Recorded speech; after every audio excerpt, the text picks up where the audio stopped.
Broadcasting live from the Phoenix Business Radio X studio in Tempe, Arizona. You are tuning in to Culture Crush with Kendra Maples. This podcast will dive into a variety of companies that are crushing it with a great company culture.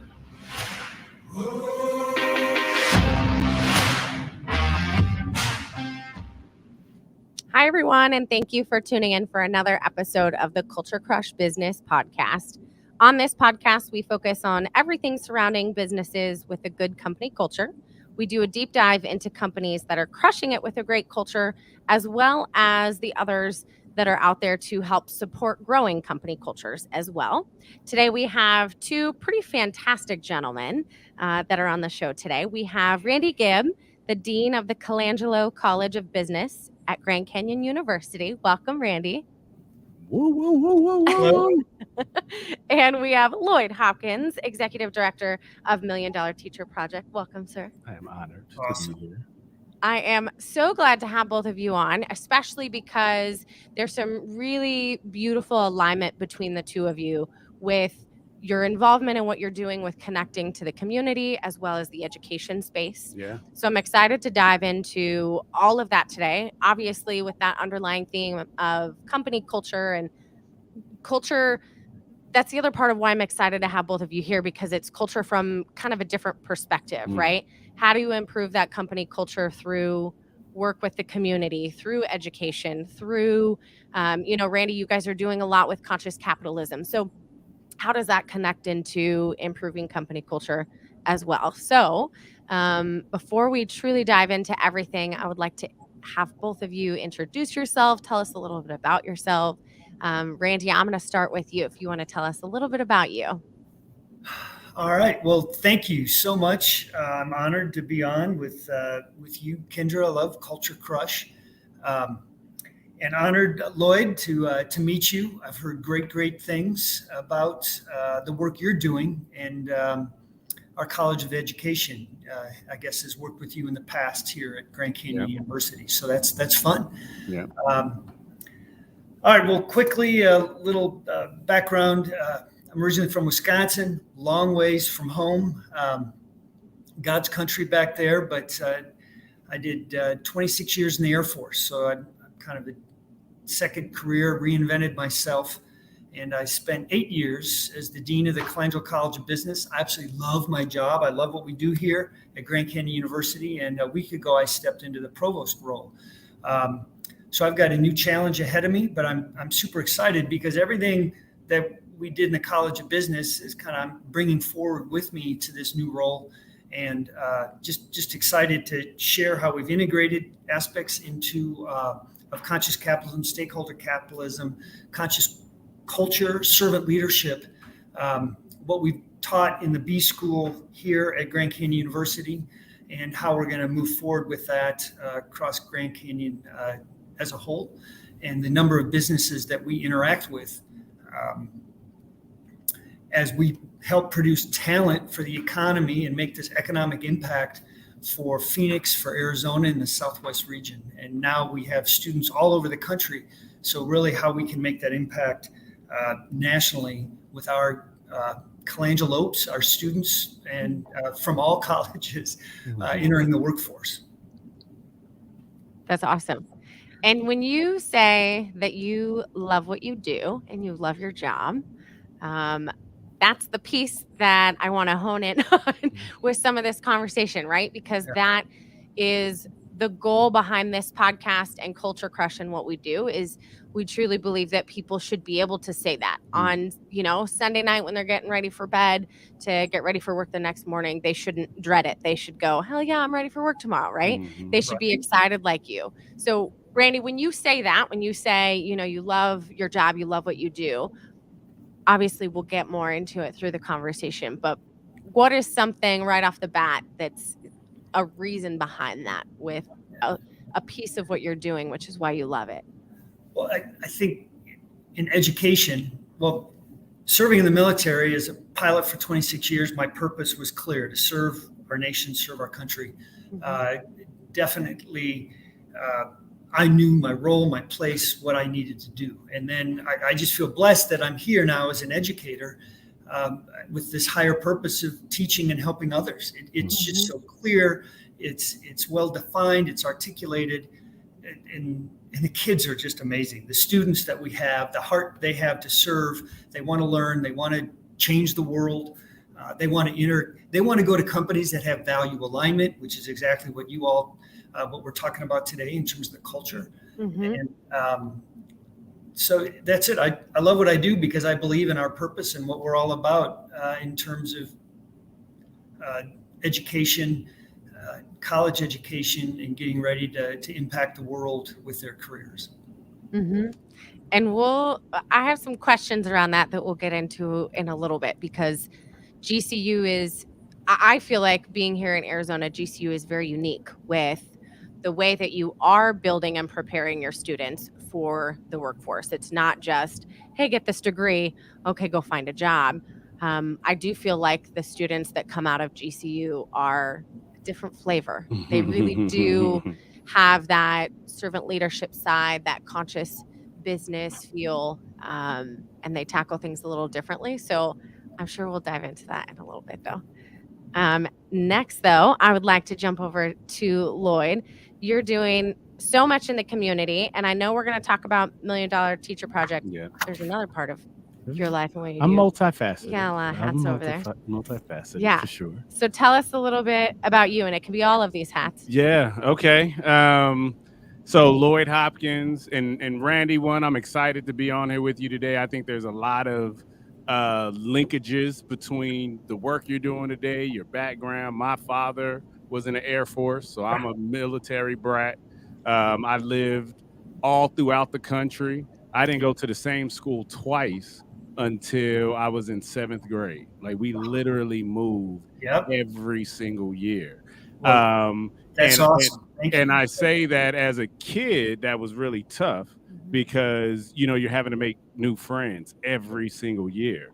But as an adult, it made me adaptable, So I can certainly work a room. I can certainly get in and get out, So it benefited me in that way. And I use that a lot in my role today, and I'm a product of the West Side, went to Maryvale High School, Phoenix Union High School District alum.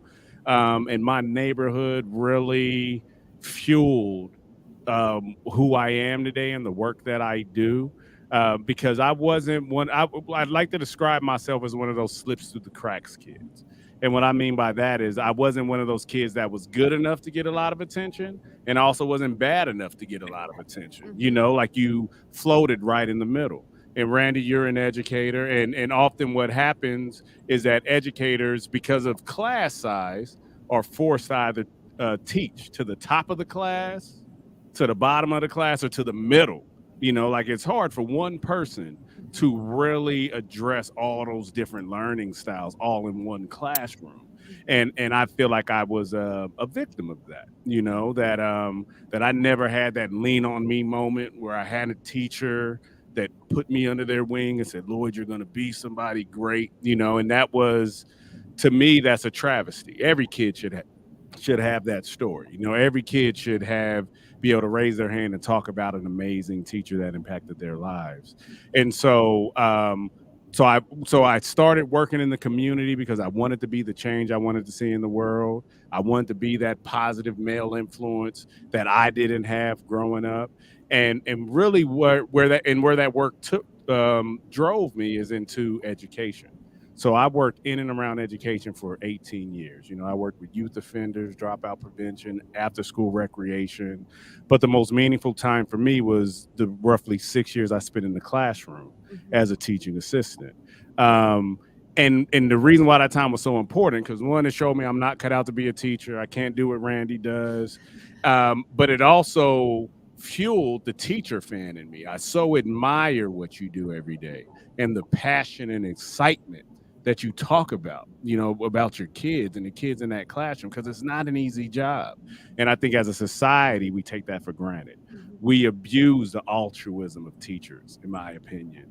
And we expect just that passion to sustain you in a career for 30 years, and there are examples of it's happening. But I think as a part of that, you should be well compensated. You should be well resourced.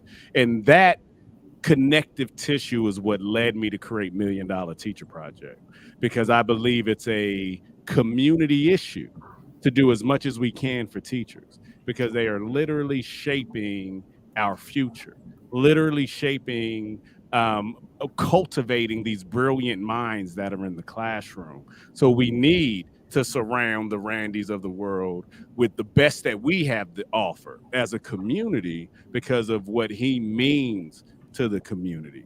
And the last thing I'll say, our other linkage, Randy, is with GCU. So you mentioned that we've worked with the Teachers College, and we're really looking at how we can grow and build and strengthen that relationship, not only with the Teachers College, but across the campus, because we have a lot of programs where we insert GCU students directly into the classroom in that community, So that's a little bit of my story. I'm excited to talk to you both today, and I'll shut up. You don't have to shut up. We have plenty of time. No, so Lloyd, yeah, I'm super interested.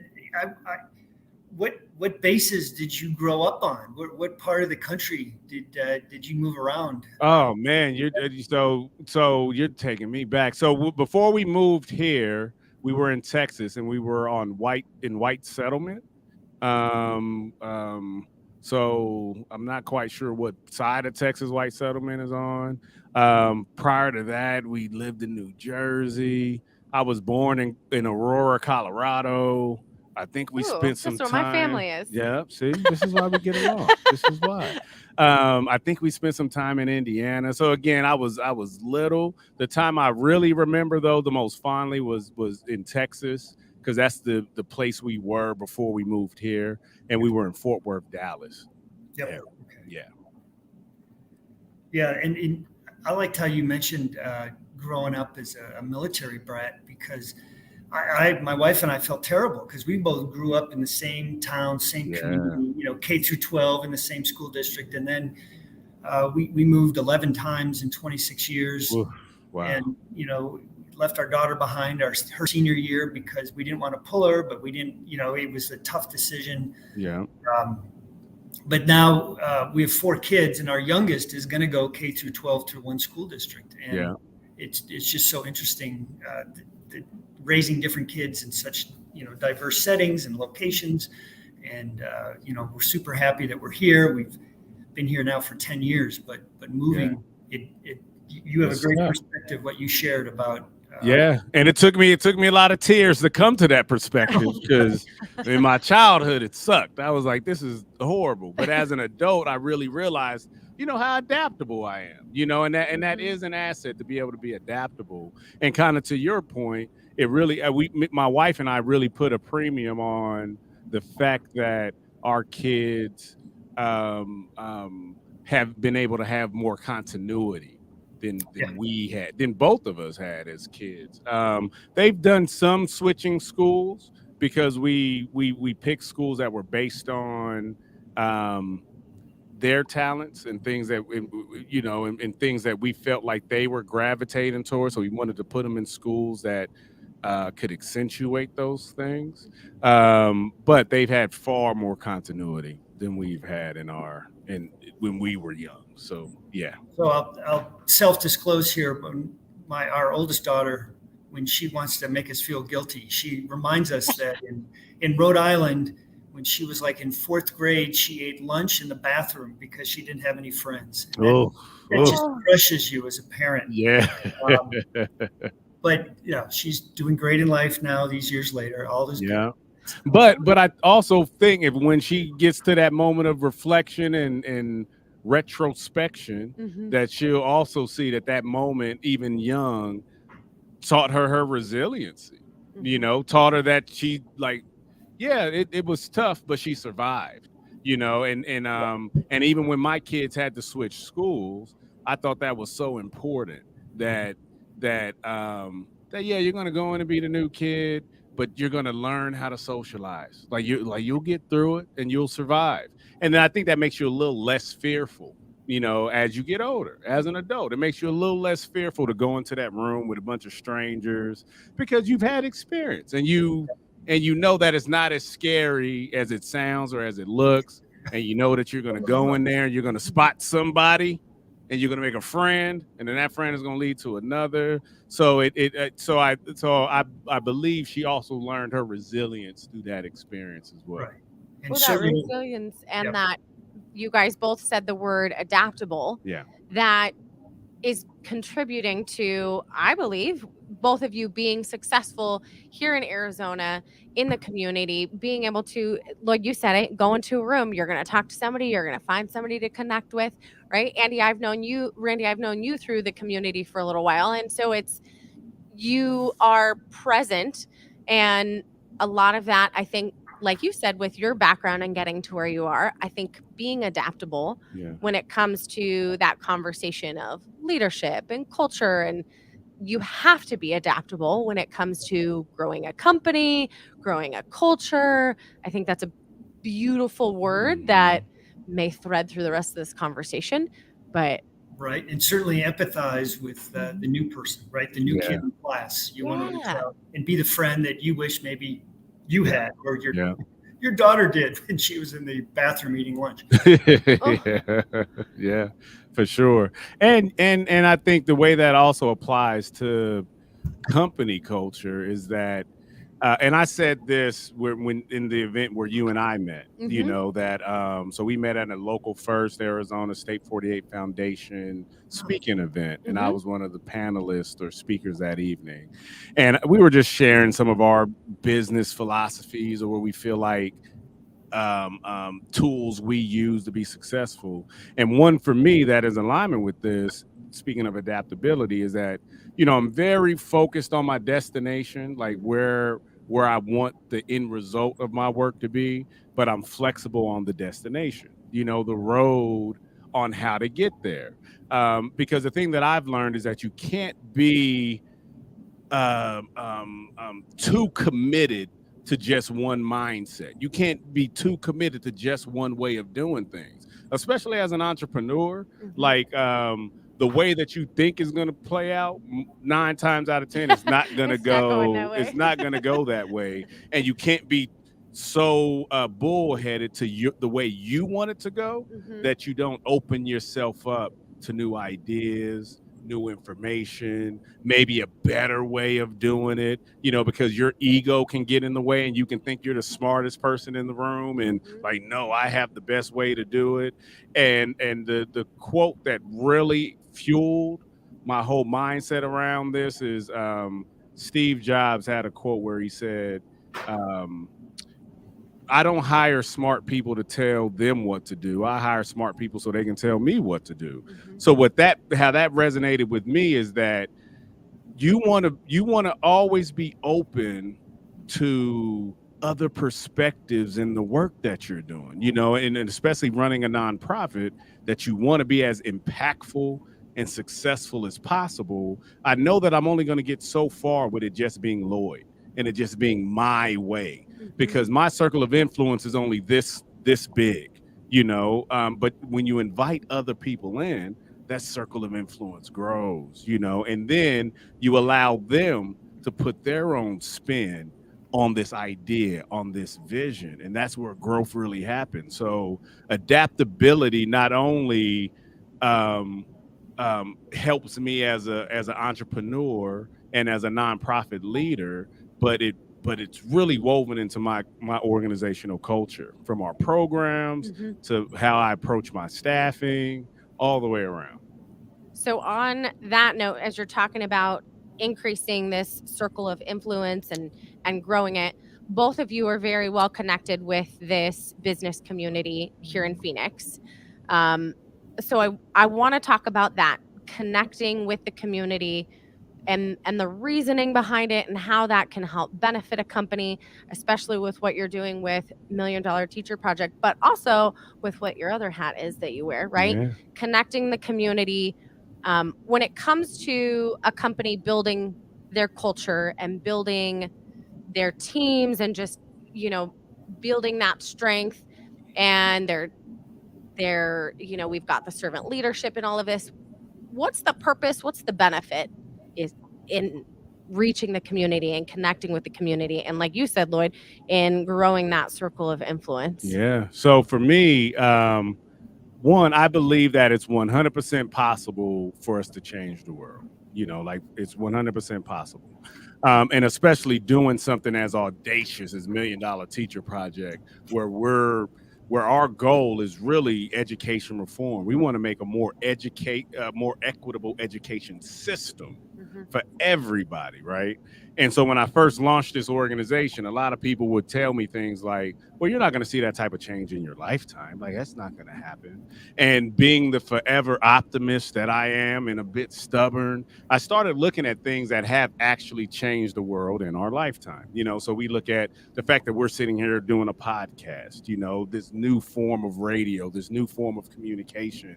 This wasn't necessarily happening like this when we were kids, where anybody could have the tools and the resources to launch a platform. Things like Facebook, that wasn't around when I was a kid. And that has formed how we all communicate, how we all interact. Things like Google. Google is now a verb. I can say Google that. And you know exactly what that means. Yeah. When I was a kid, it was Wikipedia, and so the thing that, and I'm getting to your point, but the thing that's connected in there is that the commonality with all of those things is that they are community driven, cost effective, and easy access. So I believe it's 100% possible to change the world. You just have to create the right solution. And so with $1 Million Teacher Project, my aim is to create the right solutions that can be scaled to really change how education looks. So every program we create has those three elements: community driven. And so the reason why we focus on the community aspect is because the people being impacted by the work have to believe in it, and they have to be able to take ownership of it, and they have to be able to participate in the solution, in the delivery of the solution. Cost effectiveness, it can't be too expensive to implement your solution, and it has to be community driven, cost effective, and easy access. So there can't be too many barriers or roadblocks for a person to get involved. What I want is somebody that's listening to this interview and they're like, I want to learn more about $1 Million Teacher Project. Now now I have to create easy ways in diverse ways, because not everybody's form of activism or participation or volunteerism is the same. So you got to create diverse ways, whether it's me getting invited to be on a podcast. This in your way is participating in the work that we're trying to do. You are now a part of this $1 Million Teacher Project community. And so allowing as many people as possible to participate in the work in varied ways is essential to growth. So the community, for me, is immensely important for the work that we do. I love those three: very digestible, bite-sized, community-driven, cost-effective, easy access. Yes. That makes it, that makes your mission and your purpose, you understand, but not only can you utilize it for you guys, that should be, a thread through all of these other things that we're doing. Yeah. Randy, what about you? So when it comes to what you guys do with GCU is so well connected with the community. I feel like I see the logo and information and it says sponsored by or whatever by GCU a lot. What is that drive and that purpose with GCU being so connected with the community? Well, I want to thank Lloyd. He articulated that awesomely. I'll try and keep up. And I also promised my good friend Adam Goodman that I'd give him a shout out. He was a recent guest, and we love Adam. And I've challenged. I've looked up my name every way, and his name is a damn good man. And my name doesn't say that. Anyway. Isn't that the coolest thing? Adam was just on a couple weeks hilarious. ago, and at the very end of the show, I said, "Hey, how can people reach you?" And blah blah blah. And he says, "Well, when you break up my name, it's a damn good man." And he said he figured it out in the 6th grade, and I'm like, "Shit, I missed out. My name doesn't do anything." What did our parents, anyways? Drop the ball. They dropped the ball for sure. Classic Adam. Thank you, Well, I guess I was just trying to think how to go about this. I want to give really a shout out to the whole Phoenix community of business leaders because, we're the 5th largest metropolitan area, and yet we're such a small community, and everybody is open to meet and connect. Mr. Jerry Colangelo, his famous phrase, he's on campus. I've escorted him to 60, 70 classroom visits over the last 8 years. And his message is life is relational. That's what he tells every group of students he speaks with, because how he built the Phoenix Suns, came to Phoenix in 1968. And then in 98, he had the Arizona Diamondbacks, right? He's led the U.S. Olympic basketball program. He has 4 gold medals. He helped create downtown and this vibrant economic impact kind of center that we have now in Arizona. But it's all through relationships. And so in 2014, when I started, I'm a retired Air Force pilot. I didn't have any business connections. I just had to throw myself into the community, and everybody was so welcoming. And it really started with the relationships within Conscious Capitalism Arizona. A big shout out, of course, to Scott McIntosh and his leadership of that group, Brian Moore, Heidi, Michael Hool, the list goes on of people that I met and were introduced to. And then as we tried to grow our little business school here at GCU that no one really even knew because it's such an ASU U of A town. But eventually, relationship by relationship, as our college enrollment had grown in the business school, they needed internships. And then those internships led to jobs, which led to more networking with businesses to hire more students. Because in the end, it's about getting that outcome. In so many ways, we're like an undergrad teaching college that our focus is to produce talent for the workforce. And we're bringing students in from all over the country to now that, our advisory board is from Charles Schwab, the Vanguard, the Knight Swift, Rick Dirks with Dirks Moving and Logistics, Bo Lane Terralever, advertising. He'd shoot me a text, Randy, I need your best Excel student who's, just a guru at manipulating data and finding context and meaning out of Excel sheets and running data and reports. So then I'd reach out to our faculty who'd reach out to our students, and we'd get 7 kids down there and they'd be interviewing for an internship. Adam Goodman has been an amazing helper. Morgan Stanley, ADP. I mean, the list goes on. Lauren Bailey with Upward Projects of supporting what we're trying to do here to connect students to jobs, and which has led to then me meeting these amazing people, business leaders that all are very purpose-minded leaders here in Arizona. So that's how I did it, one relationship at a time. And now our business school has grown considerably, and we have students everywhere, and it's a ton of fun. Relationships are everything. And Randy, I just have a quick question for you. So Kendra, you've kind of mentioned my multiple hats that I wear. The other, so I essentially run 2 companies, or I'm involved with the operations of 2 companies. One is $1 Million Teacher Project, which is my nonprofit organization that I founded.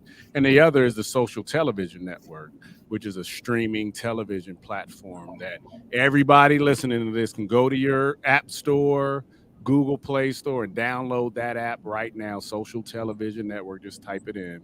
And my question for you is that with both of these entities, I'm working on building a relationship with GCU. So with the Social Television Network, we want to have access to your film students, for internship opportunities. With $1 Million Teacher Project, I'm trying to build a relationship with your grow the relationship that we have with your teachers college for student teachers, students on that path to do internships.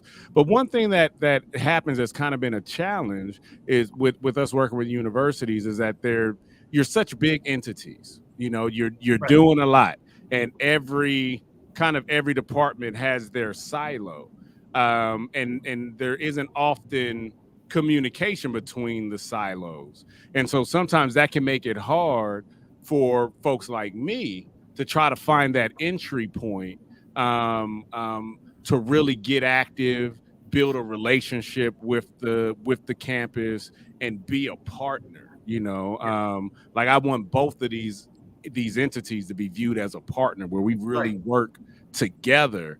And we'll have conversations, but I think but even with you all, you're working with thousands of students and there's so much going on. So have you all had any conversations or is there any thought process on how that process may be able to be simplified or how community members can community organizational leaders, maybe is a better way for me to ask it, can really build those relationships, because you all have resources, we have experiences that your students need, and sometimes there's a communication gap. Great question, and we pride ourselves on being the accessible, easy to approach university. We're going to have over 25,000 students on campus this fall. But that said, in my new role, let's make this happen. Let's fix it. I'll personally commit to finding a way. We have a strategic employer initiative team that really focuses on, there's Marquis Scott, really focuses on internships. Yep. Aisha helps out with business development and jobs. And we look at all this as what this is all about, is getting students experience, real world experience while they're students. So then when they graduate, they're not entry level, they're actually entry level plus experience type new hires. So yeah, let's do this thing. Yeah. Make it happen. We'll get you on campus, get you connected. We have an amazing new dean of the College of Arts and Media, and I know he'd love to get involved with, you mentioned digital film, those types of young, amazingly talented students who could be part of your team. Yeah, fantastic. And that's the beauty of this, right? These relationships, because that's where it starts, right? Mm-hmm. It starts with, even if there's a big company and you're trying to really connect with them, and like you said, different departments might be more easily accessible. Mm-hmm. I think about it from that culture perspective. You've got a huge company. Well, one department might have a very beautiful culture. One department might have a toxic culture. As a whole, though, you have these really big companies that are doing amazing, beautiful things, and you want to connect and you want to collaborate. How do you do that? How do you get in? And that's exactly how you get in, through one relationship, one conversation at a time. Yeah. And sometimes it's baby steps, and sometimes it's knocking on lots of doors. But that's the beautiful thing, like Randy said, about this community here in Phoenix. We are a huge metropolitan space of businesses and entrepreneurs and startups, but we are kind of small in the same aspect. And so it really is just one conversation at a time, one relationship at a time. And I feel like the way Phoenix individuals and community members work is, I've always met people that are willing to make those connections. Mm-hmm. This show is another beautiful example. It's not too often that I specifically reach out and try and ask somebody to come on the show. Really, what's been naturally happening is people introducing people and saying, hey, you need to have so-and-so.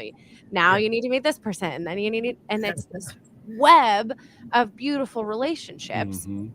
And that is how this mission of changing the world, right? Lloyd, when you and I met, we're like, all right, how are we going to change the planet? That's how this works. And that's how you make that change.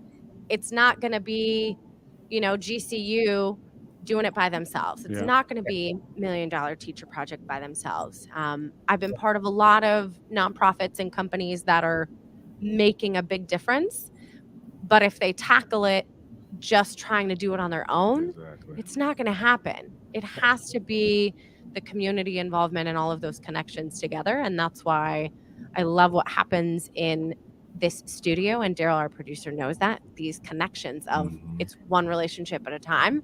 Yeah. And, Randy, your answer of like, okay, let's make it happen. Yeah. Sharon Huang is, she was COO at GPEC. She's a rock star. She's since left GPEC, but when she came in, I really respect, she's amazing, a rock star, smart, articulate, and very unbiased. So when I think she has professional experience in New York, in San Francisco, and then she came to Phoenix and she called it like it was, called it like it is here, but she was very, very complimentary to what the friendliness, the welcoming of the Phoenix business community. And then she made a ton of friends and connections. And then she came on our Colangelo College Business Advisory Board. She's still connected today. But I just want to recognize her as somebody who came in because, after a while, we're all a bunch of homers. We think Arizona can do no wrong. And but she came in and she called it like it is. I just so enjoy her perspective. And but she certainly was spot on by sharing how welcoming and friendly, everybody's willing to meet for a cup of coffee.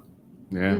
And it's really very synergistic. When I saw that you had Randy on here and it's tied to GCU, because this is legitimately a school that we're actively looking to grow our relationship with. So that was divine of you to put us both here today. So I thank you so much. But back to the kind of the relationship thing that Randy mentioned.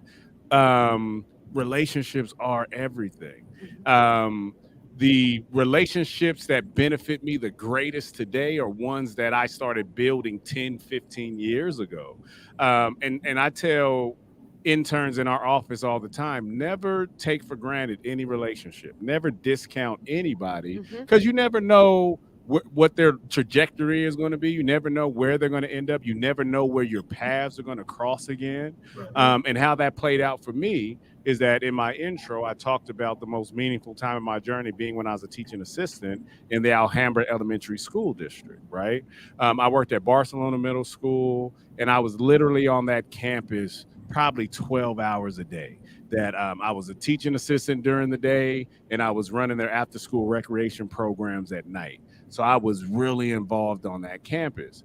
And years later, a lot of those teachers that I was working with started becoming principals and taking leadership roles. And so when I launched $1 Million Teacher Project, I had such great relationships with them as teachers. Like they could stand behind my work. They could stand behind my integrity. They saw me in action. So when I came with this crazy idea to bring more support for educators, I had an entire district that, because I had worked on multiple schools in that district, that was willing to partner before I was even a proven concept. And that was all just off of reputation. That was all just off of my work when I was just a teaching assistant, wasn't even leading an organization. So relationships are everything, because you never know where a relationship can take you. And to Randy's point, it all starts with a conversation. It all starts with us just sitting down, trying to figure out where's the commonality, what do we both care about, and how can we get there together. And sometimes even before that, I feel like sometimes I go to these networking events and it's a different feel here. I used to live in San Diego and I'd be in LA for events, and man, the LA vibe is very different. Within the first 4 seconds, if you are not beneficial to them, they're done. Right. They're out. Right. It's very different than like what you're saying. Don't discount anybody. Keep that relationship, build that relationship. You don't know how you're going to help them or they're going to help you one day. And so that connection, right? My brain, I have so many ideas and thoughts right now, but those relationships build when you don't even know where they're going to start from, right?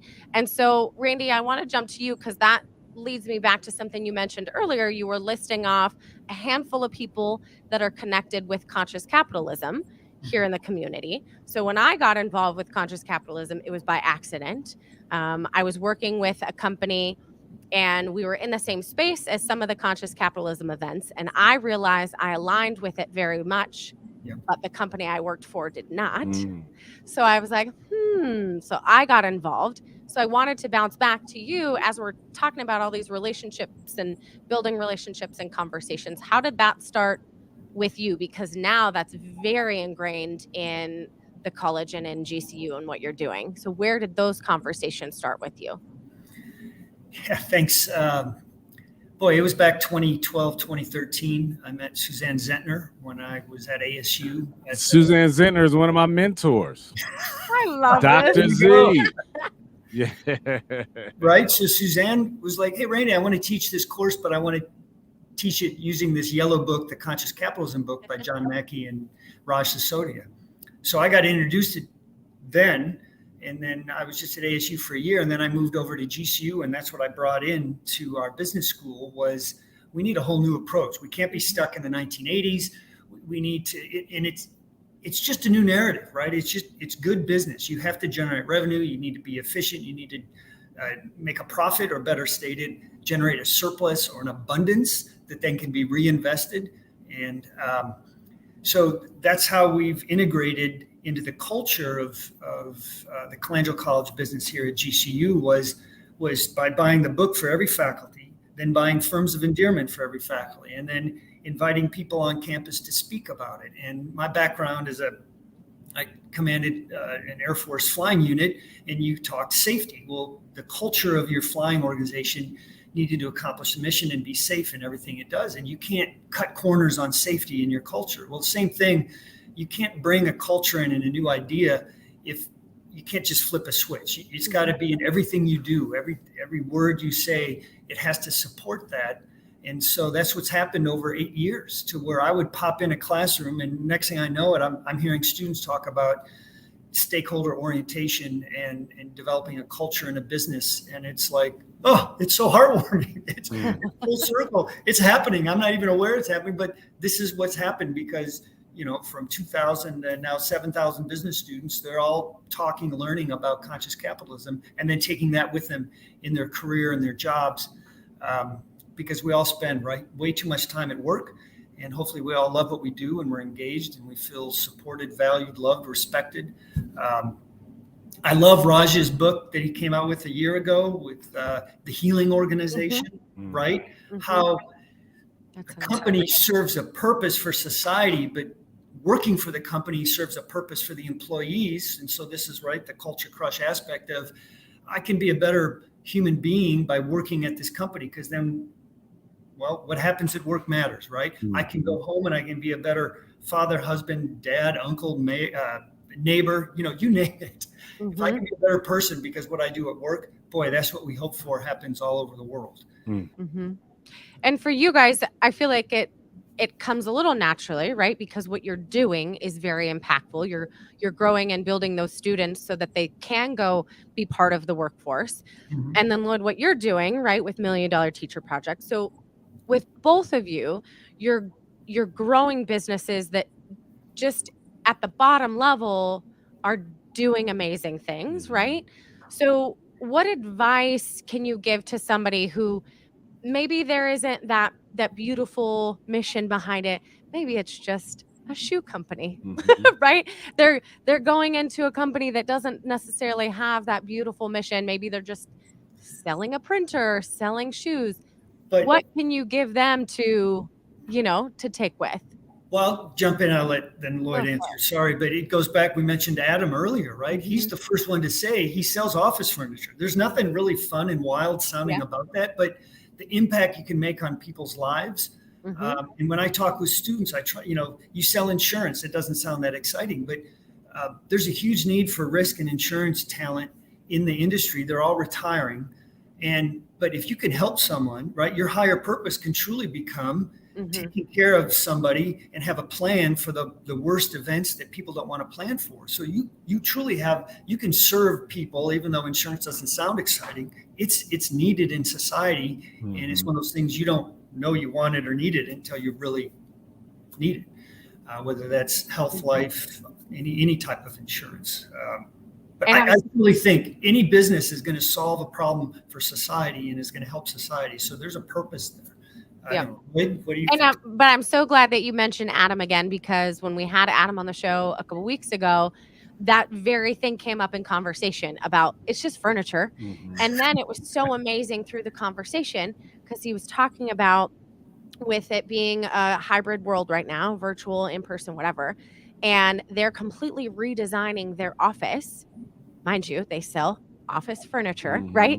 They're completely redesigning their office so that they can welcome their staff back in, but they're not requiring their staff to come into the office. Mm-hmm. Like that's mind blown right there, right? Mm-hmm. They're a company that builds office furniture, but they're not requiring their people to come into the office. Like right. That's where, Randy, I'm so glad you mentioned it because that's where it's something more. It's that there's there's a purpose, there's a higher purpose involved there. It's not just, hey, we're selling chairs.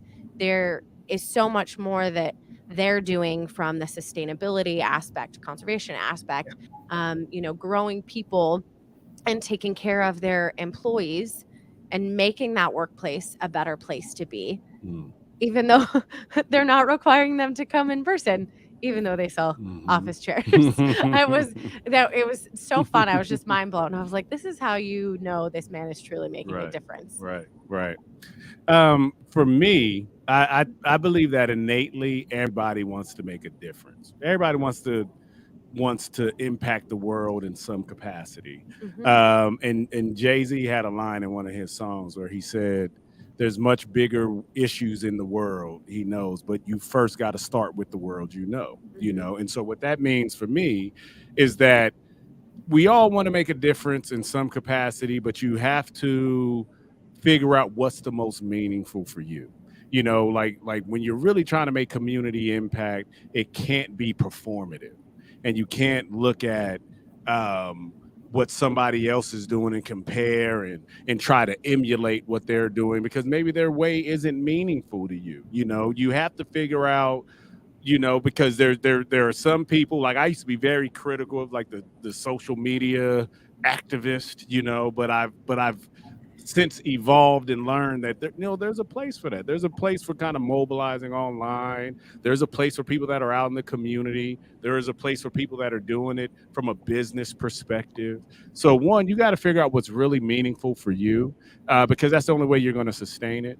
And then I think the bottom line is you have to take a human-centered approach to what you're doing. So kind of like to your example of what Adam Goodman and they're doing at Goodman's, they're taking a human-centered approach to their employees, to their staff. Like, let's understand, and Randy said this word earlier, let's be empathetic to their experience. Like, let's not just force them to come back into the environment, but let's focus more energy on creating an environment that they want to come back to, opposed to, no, you have to come in and we're breathing down your neck. And that's one thing that's really important to me at $1 Million Teacher Project, is really trying to create an office environment that the staff they want to be there. We like working with each other. We like hanging with each other. You're able to show up as your authentic self. So even looking at your company policies, am I allowing my staff to show up as their authentic selves, have their authentic voices? Do they feel valued? Do they feel seen? Because I think as the world evolves coming out of the pandemic, that's going to be such a priority, kind of on par with how much you're paying people. Because I think a part of what's happened is that people have been able to work virtually and work at home and not necessarily have to deal with so many of the different office politics that really used to exist. And it's like, yeah, it can kind of be unattractive to have to go back to deal with that, And so really thinking from a company perspective, like, okay, how do we create that environment where people can feel seen? They can feel like they can be themselves here. How can we change that? And then for those folks that want to go a bit bigger and want to actually start a nonprofit or start an organization like I did, it has to be rooted to your real passion, because all of this work is challenging. None of it's easy, and so you have to really think about what you're the most passionate about, what you're the most discontent about as a community member, as a customer, whatever it is, and then really decide if you have a unique approach that's not already being done, or how can you build upon what's being done and maybe do it better or help it grow, and then you hop in. But it has to be tied to your passion and in whatever you're trying to do. And the main point I want to get across is that impacting people is diverse. There's many different ways that you can do that. It's not just from a nonprofit perspective. You can do it as a for-profit. You can do conscious capitalism. You can start small and just think about your business. Like, how are we impacting these people? But there can be a community-driven, human-centered aspect to everything we do. And what I want to challenge everybody listening to this podcast is to think about what that could be for you. Whoa. And that's how it's said. I mean, honestly, you couldn't have said it any better, especially through the conversation today. We're talking about community and human-centered and servant leadership and all of that. Finding your purpose, building the people in your company, like you said, allowing them to become their more authentic self. Some of it's a dollar aspect, some of it's not nowadays. Yeah. Most people out there are willing to take a job that pays less, where they can be themselves, truly feel valued, have their thoughts, taken into consideration and listened to, and then feel like they're growing too, right? Most people out there are willing to take a pay cut so that they can have that company to work for. Especially, Randy, you said it, we spend most of our time at work now. And especially with this weird hybrid, sometimes you're at home and at work, you're working at home, or it's becoming more of a realization and an understanding for people. It's not like back in the day where you hated your job, but it put food on the table. So you sucked it up, you went to work, you did your job, you came home grumpy, right? It's not that anymore. And that's, as the 8 years evolved, and now I'm going on my 9th year here at GCU, is I kind of share with the business leaders. I'm like, you guys have to articulate who you are, because if you're not, and it's not just the best students, any student, and everybody needs talent these days. Everybody needs to bring on a motivated, talented workforce. If you're going to hire these people, they're going to challenge you about your purpose. Are you living it out? How are you serving the community? And if a company cannot do that, people, these amazing students from all over the country that are deciding to move here and start a family here, and, they're gonna go somewhere else. They're gonna go to your competitor if you're not doing it yourself. But I did want to share, as we're closing, I'm really excited because I'm seeing the Conscious Capitalism logo behind you, as well as Business Radio X. And we need to give a shout out to Karen, I'm thinking. Right? Absolutely. Yep. Absolutely. And then while we have some time, Randy, this might be what you're going towards.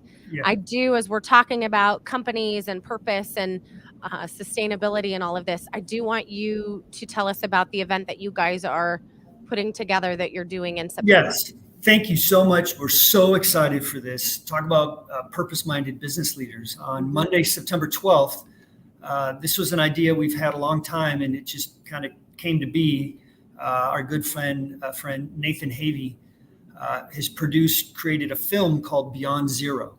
And so it's a stakeholder orientation, conscious capitalism themed event, really focused on sustainability. And as an academic, I've asked the people in conscious capitalism how you can help business schools is through case studies highlighting businesses that are doing it right. And there's no judging. Everybody's on their own journey. I really want to emphasize that.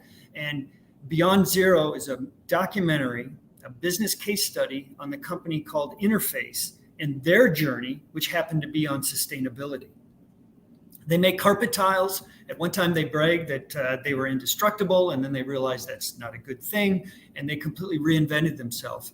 Ray Anderson is their CEO. He was their CEO. Sadly, he's passed away. But what he created and led, talk about servant leadership, culture change, technology, investment, risk, created enough revenue and abundance to reinvest.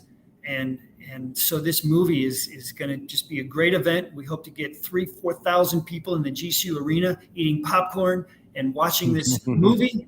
And it's about honoring Interface and what they were able to do. It's about education, and it's about inspiration. So we hope to honor, educate, and inspire everybody who's there to see what they could do with their company. Again, everybody's on their own journey.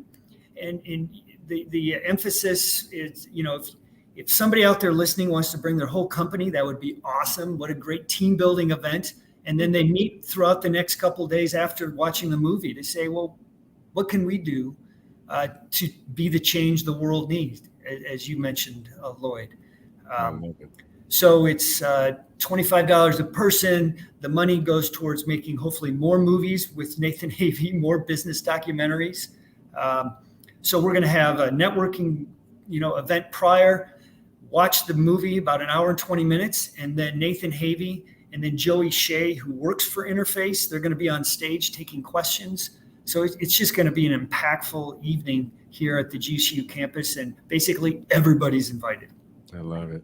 And Randy, when we connect and we start figuring out how we can change the world together, right? One thing that I would really love to weave into our conversations is how we can strategize or work together on growing the conversation from social entrepreneurs and nonprofit leaders in this business space. Because I often feel like what gets left out is nonprofits, and nonprofits are very much businesses, and and for them to be sustainable, they have to actually operate like a business. Yes. They have to think about how do we generate revenue.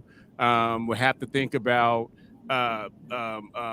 being good stewards of the funding that they have. All of those things, and just the product is different. Instead of me creating a soda can, I'm hopefully creating a better academic experience for students through teachers, but there's still a product that has to be created. And really the only thing that separates a for-profit from a nonprofit is the tax exempt status, but a lot of the same DNA is there. They're both for purpose. Yeah. So I'd love to be a part of for sure. Any thoughts you all are having around that. I'm excited to hear later how these conversations go with you guys. Oh, you're going to be there. I'm excited. Culture Crush is going to be there. So before we wrap up, Randy, first to you, if somebody wants to bring their whole team to that event in September, what's the best way that you would like them to register for that event? Oh, yeah. And they can email me at randy.gibb@gcu.edu, and I'll send you the flyer. Conscious Capitalism AZ is a huge supporter. Max 6, Scott McIntosh, of course, the Better Business Bureau. We're working with them, Kimberly Rowland, Matthew Failing. So we've got a great team, and there's going to be a social media campaign starting because we're about 6-7 weeks out from September 12th. So keep your head on a swivel. You're going to see it. Excited, but email me. Don't add an S. It's not Gibbs. It's randy.gibb, GIBB@gcu.edu. Happy to help. Hopefully we get 4,000 or 5,000 people on campus together being inspired. So thank you. Awesome. And then is that a good way for folks to reach you even about other things going on with GCU or other questions about conscious capitalism, servant leadership, all of that? I'm here to answer questions and serve. I'm happy to do it. Thank you. I'll tell you from experience, he's very good at responding to emails quickly. So, and then Lloyd, what about you? How can people reach you to learn about $1 Million Teacher Project, social network, all of that stuff, all of the hats that you wear? So first, we're available on all social media platforms. So it's just at M as in million, D as in dollar, T as in teacher project. So type in at MDT project across any platform and we're going to pop up. And a couple ways that folks can get engaged, some easy pathways to involvement now that you've listened and heard this, and hopefully you've been reminded how important teachers are and you've been exposed to a passionate educator like Randy and know how important it is for us all to participate, is we have a classroom supply drive going on right now in partnership with Cricket Wireless. So you can drop into any Cricket Wireless location and drop off a classroom supply that we can give to teachers. And then the second thing is our annual fundraiser is actually taking place this Friday. We're looking to raise $25,000 to launch an education endowment fund called the In Teachers We Trust Fund. We're going to use this fund to offer scholarships to teachers looking to further their education, offer emergency assistance to teachers experiencing hardships, offer classroom field trip grants, and offer basic needs assistance to students identified by teachers. So the event is sold out, but if anybody wants to support the launch of that endowment fund and make a contribution towards it, you can go to our website, which is mdtproject.org, hit the donate button, and you can make a contribution. Awesome. And then if they want to reach you in particular, any questions or connecting or whatnot, what's the best way to do that? Yeah, so you can email me, Lloyd, LL. Don't forget the 2 L's. It's 2 L's. LLOYD at M as in million, D as in dollar, T as in teacher, project.org. So that's Lloyd at mdtproject.org. Shoot me an email. I'd love to talk with you. I love it. I'm so excited that it worked out to have both of you on the show together. Like I said, this room is about, not only do we talk about company culture and just community connections and all of that, but the relationships and how we build those relationships about and around whatever it is. Mhm. It is so impactful. We can't just tackle any of these things on our own. So I love the alignment with the two of you, and I'm excited to be part of any of the conversations afterwards. Or maybe Daryl hears me say this every time. Maybe we do a part 2 conversation. Yeah. I say it all the time, but I think maybe next year we won't have to have any new guests. We'll just do part 2s of everything. It'll be great. So thank you to both of you. And when we post all of this afterwards, we'll have the information about $1 Million Teacher Project and that September event as well. So thank you for both of you. And thank you and your team, your fabulous team in here. And you're an amazing host. You created a very comfortable environment. So kudos to you. Thank you. Thank you. Kendra, you're a rock star. Thank you. And Lloyd, love what you're doing. We're going to be following up. Yep. I love it. Well, thank you to both of you. Again, on this podcast, we focus on bringing you real life stories and conversations about improving company culture. We hope that you have been able to take away a few of those tidbits, maybe how you can work with the community a little more, or maybe lessons that you can take back to your office on helping your team become maybe their more authentic self. That's the purpose behind what we're doing here. But also remember that there's more than just a podcast when it comes to Culture Crush. Culture Crush has vetted resources and partnerships so that, as we were talking in the conversation, if you are trying to improve your company culture and maybe you just can't put your finger on it, on, you know, what space you need to focus on first, that's what we do, and that's what we focus on, helping improve company culture. So thank you, everyone else, again for listening, and we'll talk to you next time. Thank you for listening to another episode of Culture Crush, the only podcast out there that does a deep dive of companies that are crushing it with a great company culture. If you think your company has a strong culture that should be highlighted, please reach out to Kendra Maples on LinkedIn or email us at culturecrushpodcast@gmail.com.